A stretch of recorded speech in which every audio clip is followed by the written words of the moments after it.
बहुत समय पहले की बात है। एक घने जंगल में एक नदी के किनारे एक बंदर रहता था। उस बंदर का निवास एक बड़े मीठे फल देने वाले पेड़ पर था।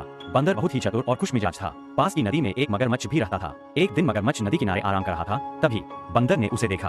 बंदर ने सोचा कि यह मगरमच्छ बहुत अकेला लगता है, क्यों न इसकी मदद की जाए। उसने दोस्ती का हाथ बढ़ाते हुए कहा, मगरमच्छ भाई, तुम बहुत थके हुए और भूखे लगते हो, आओ मैं तुम्हें कुछ मीठे फल खिलाता हूँ। मगरमच्छ भूखा था, उसने तुरंत बंदर पेशकश स्वीकार कर ली। बंदर ने पेड़ से कुछ मीठे फल तोड़े और मगरमच्छ को दिए। मगरमच्छ को फल बहुत पसंद आए और उसने बंदर का आभार व्यक्त किया।